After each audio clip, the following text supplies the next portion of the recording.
નમસ્કાર બાળકો, લોગનો વિડીયો આપણે જોઈ લીધો એટલે હવે એન્ટીલોગ એટલે લોગનું વિરોધી એન્ટીલોગનો કોન્સેપ્ટ આપણે શીખીએ. ધારો કે તમને આવું આપ્યું કે લોગ બરાબર સમથિંગ લોગ એક્સ ઇક્વલ 12.2415 અને હવે તમને એમ કે એક્સ શોધો તો એક્સ નો મતલબ થાય લોગ સામે જતો રહે એટલે આનો એન્ટીલોગ લેવો પડે. ક્લિયર? એન્ટીલોગ એટલે લોગનું વિરોધી. તો એન્ટીલોગના બધા નિયમો પણ લોગ કરતા ઊંધા છે. શું ફરક છે જોજો. સૌથી પહેલા હું જે સિસ્ટમ આપું એ જ સિસ્ટમ ફોલો કરજો.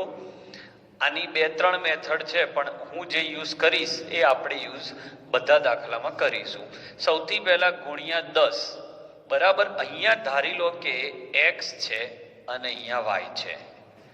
એક ઉદાહરણથી તમને શીખવાડું કે અહીંયા એક્સ ડોટ એટલે એક્સ દશાંશ ચિહ્ન વાય છે. તો સૌથી પહેલા 10 ની એક્સ ઘાત લખી નાખવાની. તો અહીંયા કેટલા છે? 12. તો અહીંયા લખી દેવાના 12. અને જે વાય છે એ વાય નો એન્ટીલોગ શોધવાનો. બસ આ ભૂલ ના થવી જોઈએ. એક્સ જાય ઘાતમાં અને વાય નો શોધવાનો એન્ટીલોગ. તો અહીંયા વાય મૂલ્ય શું છે? 2415. તો લોગ ટેબલ લઈએ, એની અંદર પત્તું ખોલીએ એન્ટીલોગનું. લોગ ટેબલ લઈએ, આ રહ્યું. એમાં પત્તું ખોલીએ એન્ટીલોગનું. અહીંયા ઉપર એન્ટીલોગ લખેલું હશે. એમાં 24 એટલે ઊભી લાઈનમાં અહીંયા 24 શોધવાનું. આ રહ્યું 24. ઓકે. એમાં 1 શોધવાનો એટલે 24 ની લાઈનમાં 1 એટલે 1742. ઓકે. અને 5 એટલે ડિફરન્સ. 1742 નો 5માં ડિફરન્સ 2 છે એટલે 1744. એટલે અહીંયા લખવાનો 1744 અને 1 પોઈન્ટ કાપી લેવાનો. આ ભૂલ થવી જોઈએ નહીં. 1 પોઈન્ટ કાપી લેવાનો. બરાબર? બહુ સહેલું છે. ચલો આમાં તો સૌથી પહેલું સ્ટેપ શું થશે? પોઈન્ટ પહેલાનો આંકડો જતો રહે ઘાતમાં. ઓકે. 20 2 6 એટલે એન્ટીલોગ ટેબલ લો. એમાં ઊભી લાઈનમાં 20 શોધો એટલે 20 મળી જશે. એન્ટીલોગમાં આગળ જોજો પોઈન્ટ છે એટલે એ પોઈન્ટ આપણી જોડે ઓલરેડી છે. 20 નો 2 નો 6 માં. તો 20 નો 2 માં 1596 અને 6 માં 2 નો ડિફરન્સ. 20 નો 2 માં 1592 અને 2 નો ડિફરન્સ એટલે 1594. એટલે અહીંયા લખીશું 1594 અને 1 પોઈન્ટ પ્રેમથી કાપી લેવાનો. આ ભૂલ ના થવી જોઈએ પોઈન્ટ કાપવાની. ચલો ફરીથી. પોઈન્ટ પહેલાનો આંકડો ઘાતમાં જાય એટલે 10 ની 0 ઘાત. 10 ની 0 ઘાત 1 થાય. હવે આ જોવાનો 10 નો 1 માં બરાબર. 10 નો 1 માં પાછળ કઈ નથી એટલે 0. તો 10 નો 1 માં જુઓ. ચલો 10 નો 1 માં 1262. પાછળ કશું નથી. ઓકે. એટલે 1262 એટલે અહીંયા લખીશું આપણે 1262 અને 1 પોઈન્ટ કાપી લેવાનો. ઓકે. આ ઇઝીએસ્ટ મેથડ આપું છું. હજી કોમ્પ્લિકેટેડ મેથડ છે એની અંદર પણ આપણે એનો ઉપયોગ નથી કરતા. બરાબર? એકાદ જગ્યાએ ક્યાંક ફસાવો એવો એક પોઈન્ટ છે પણ એ આપણામાં આવતું નથી એટલે રહેવા દઈએ. ચલો આનો એન્ટીલોગ કેટલો થશે? તો 10 ની પોઈન્ટ પહેલાનો આંકડો ઘાતમાં. પૂરું. હવે 04 નો 1 નો 2 માં. આમાં ભૂલ ના થઈ જાય. 41 નો 2 માં ના જોઈ લેતા. પોઈન્ટ પછીના આંકડાનો જોવાનો. લોગમાં ઊંધું હતું. લોગમાં આખા આંકડાનો લોગ જોતા હતા. જ્યારે એન્ટીલોગમાં પોઈન્ટ પછીના આંકડાનો એન્ટીલોગ જોવાય એટલે ભૂલ ના થાય. જોજો 04 નો તો 04 તમને દેખાશે જો લાઈનમાં. 04 નો 1 માં એટલે 04 નો 1 માં 1099 અને એનો 2 માં મીન ડિફરન્સ એટલે 0 એટલે 1099. 1 પોઈન્ટ કાપી લેવાનો. ચલો આમાં તો પોઈન્ટ પહેલા 0 છે એટલે 10 ની 0 ઘાત અને 02 એટલે 02 નો એન્ટીલોગ. શેમાં જોવાનો? પાછળ કશું નથી એટલે 0 માં જોવાનો. તો 02 નો 0 માં 0 2 નો 0 માં 1047 1047 એટલે અહીંયા 1047 થાય. હવે અહીંયા છોકરા ફસાઈ જશે. નેગેટિવ મૂલ્ય આવે. શું મિત્રો? નેગેટિવ મૂલ્ય આવે તો તમે ફસાઈ જશો. તો નેગેટિવ મૂલ્યની એક ઈઝી મેથડ કે ઋણવાળા મૂલ્યો આવે. ઋણવાળા, તો જે ઋણ વેલ્યુ હોય બરાબર એ ઘાતમાં સીધી નહીં જાય. ઓકે, એ કેવી રીતે ઘાતમાં લઈ જવી એ હું આખું તમને સિસ્ટમ શીખવાડું. આમાં ભૂલ 100% પડશે. તો ઋણવાળા મૂલ્યોમાં આગળના આંકડામાંથી પાછળનો આંકડો બાદ કરી દેવાનો. એટલે 40 55 હોય તો અહીંયા 10 9 9 9 10 માંથી 5 9 માંથી 5 9 માંથી 0 9 માંથી 4 અને -2 થઈ જાય -3. એટલે અહીંયા થઈ જાય -3. અને હવે આનો એન્ટીલોગ શોધવાનો. આ ભૂલ થવી જોઈએ નહીં. બસ આ બહુ જ ધ્યાન રાખજો. કોઈ તકલીફ તમને નહીં પડે. જો આ મેથડ માઇનસ આવે ત્યારે આટલું સાઈડમાં કરી દેવાનું અને આ -3 અહીંયા આવી ગયા. 59 નો 4 નો 5 માં એન્ટીલોગ. 59 નો 4 માં 39 26 છે અને એનો 5 માં મીન ડિફરન્સ 5 છે. એટલે 39 26 માં 5 ઉમેરો એટલે 39 31 થાય અને 1 પોઈન્ટ કાપી લેવાનો. નેગેટિવ એન્ટીલોગ શોધવાની આ રીત છે. ચલો આના માટે તો -1.0000 અને 0.4341 10 9 9 9 10 માંથી 1 ગયા 9 9 માંથી 4 ગયા 5 9 માં 3 ગયા 6 9 માં 3 ગયા 6 અને -1 થઈ જાય -2. એટલે અહીંયા થઈ જશે 10 ની -2.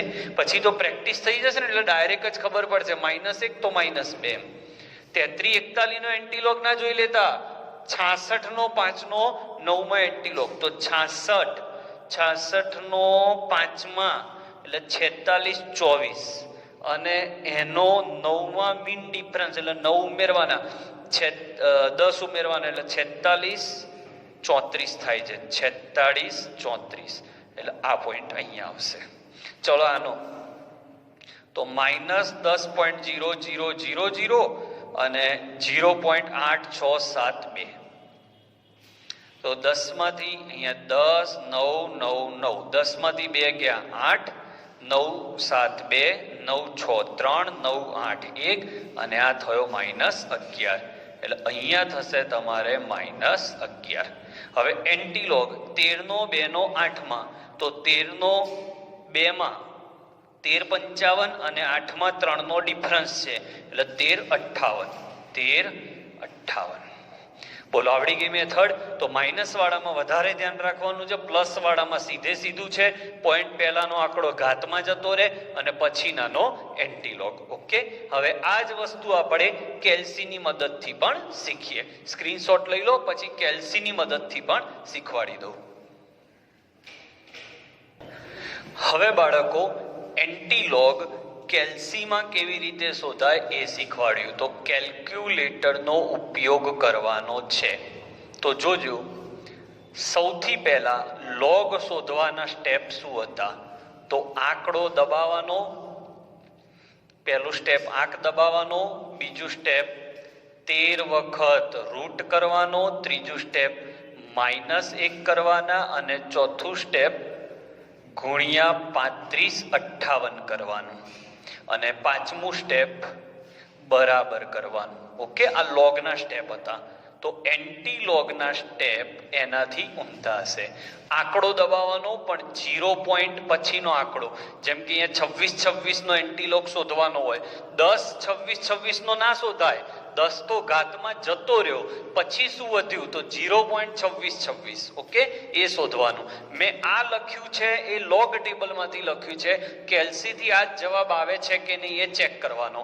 તો 0 પોઈન્ટ દબાવવાનું કેલ્સીમાં 0.2626. ઉભા રહો. હવે આ સ્ટેપ જે આમ જાય છે એ આમ ઊંધા આવશે. તો ગુણ્યા 35 58 છે તો અહીંયા ભાગ્યા 35 58 થશે. -1 છે તો +1 થશે અને પછી ગુણ્યા બરાબર દબાયા રાખવાનું 13 વખત. કેટલી વખત? 13 વખત. એટલે આમાં 4 સ્ટેપ છે. સ્ટેપ 1, સ્ટેપ 2, સ્ટેપ 3 અને સ્ટેપ 4. એટલે તમે કેલ્સીની અંદર પહેલા તો 10 એટલે 10 ની 10 ઘાત લખી દીધું. હવે કેલ્સીમાં દબાવો 0.2626. ઓકે, દબાયું. પછી એને ભાગ્યા 3558. વચ્ચે ક્યાંય બરાબર દબાવવાનું નહીં. ભાગ્યા 3558 વત્તા 1 અને પછી ગણીને ગુણ્યા બરાબર ગુણ્યા બરાબર ગુણ્યા બરાબર ગુણ્યા બરાબર એવું 13 વખત કરશો એટલે તમને આ જવાબ આવી જશે 1.830. ઓકે, હવે આ જ વસ્તુ નેગેટિવમાં હોય. ઉદાહરણ 1 ધારો કે આવું છે -2.3033. તો શું કરવાનું? તો પહેલા પેલું કરી દેવાનું જે મેં શીખવાડ્યું, -2.0000 0.3033. તો 10 9 9 9. 10 માંથી 9 ગયા 7, 9 માંથી 6 3 6 9 અને 9 માંથી 3 ગયા એટલે 6. બરાબર આવશે પહેલી વાત. તો હવે -2 થઈ જશે -3. એટલે અહીંયા લખી દેવાનું 10 ની -3 અને કેલ્સીમાં દબાવો 0.6967. કેલ્સીમાં શું દબાવવાનું છે? 0.6967. પછી આ સ્ટેપ, પછી આ, પછી આ, પછી આ. તો જે જવાબ આવશે એ તમારો ફાઇનલ આન્સર. એટલે આ બંને તમારા ચોપડામાં પરફેક્ટ લખી દેજો. તો લોગ અને એન્ટીલોગ તમારા વગર લોગ ટેબલે તમારી જોડે આવી જશે. ઓકે, આ ટ્રીક છે. તમે જેમ પ્રેક્ટિસ કરશો એમ તમને મોઢે થઈ જશે. મિનિમમ 10-10 વખત અલગ અલગ પોઈન્ટ માટે મહેનત તમારે કરવાની રહેશે. એટલે એવું ના થાય કે 1-2 ઉદાહરણ કરે ને પછી તમે સ્ટેપ ભૂલી જાઓ, એવું નહીં એમ. એટલે એની તમારે ખાસ ધ્યાન રાખવું પડે કે તમે પ્રોપર કામ ના કર્યું હોય, ઓકે, તો ના ચાલે. તો આ સાથે એન્ટીલોગનો કોન્સેપ્ટ પણ અહીંયા પૂરો થાય છે. આ આવડશે તો જ 12મા અને 11માના ટોટલ 101 દાખલા એવા છે જે લોગ એન્ટીલોગ ઉપર આધારિત છે, એ આપણે સોલ્વ કરી શકીશું. તો આ સાથે એન્ટીલોગનો લેક્ચર અહીંયા પૂરો થાય છે. આઈ હોપ કે તમને આ લેક્ચર ગમ્યો હશે. આ ટ્રીક મિનિમમ 10-10 વસ્તુઓ માટે મિનિમમ 10-10 વખત પ્રયત્ન કરજો, ત્યારે જ તમારું કેલિબ્રેશન આવશે. સેકન્ડ મેટર કે તમે આ મેથડ શરૂઆતમાં યુઝ કરો છો ત્યારે તમારે લોગ ટેબલનો પણ ઉપયોગ કરીને એક વેલ્યુ લખી દેવાની. જેમ કે આ વેલ્યુ મેં લોગ ટેબલથી લખી છે, પછી મેં કેલ્સીથી પણ એને કરી જોયું, એ જ વેલ્યુ આવે છે કે નહીં, તો તમારી પ્રેક્ટિસ સાચી. તો આ બે વસ્તુની પ્રેક્ટિસ કરી લેજો. અને સાચી મેથડ પણ મેં લોગ ટેબલથી આપી જ છે. મારું ફાઇનલ વર્ડિક્ટ કહું, હું પોતે આ બે મેથડનો ઉપયોગ કરતો નથી. હું પોતે બને તો લોગ ટેબલનો જ ઉપયોગ કરું છું. એટલે ભૂલ થવાની શક્યતા 0. કેમ બાળકો? કારણ કે કેલ્સીની અંદર 13 વખત આ વસ્તુ દબાવવાની આવે અથવા 13 વખત આ વસ્તુ દબાવવાની આવે મિત્રો. એકાદ વખત એ બટન દબાવવાનું રહી જાય તો આપણા માર્ક 4 ગુણનો દાખલો પૂછાયો હોય તો જતા રહે. એના કરતાં હું પોતે આ મેથડનો ઉપયોગ કરતો નથી, પણ બાળકોને આપી જેને લોગ ટેબલ જોતા ફાવતું હોય એ તો મહેરબાની કરીને don't use this method, because it is ultimately depends on machinery like calculator. If you miss to press any single digit then it will be very much cost to your marks. So thank you for watching. I hope મારું suggestion તમે માનશો. ઉપયોગ કરો log ટેબલનો. Don't use this trick for so much time. Okay, thank you for watching.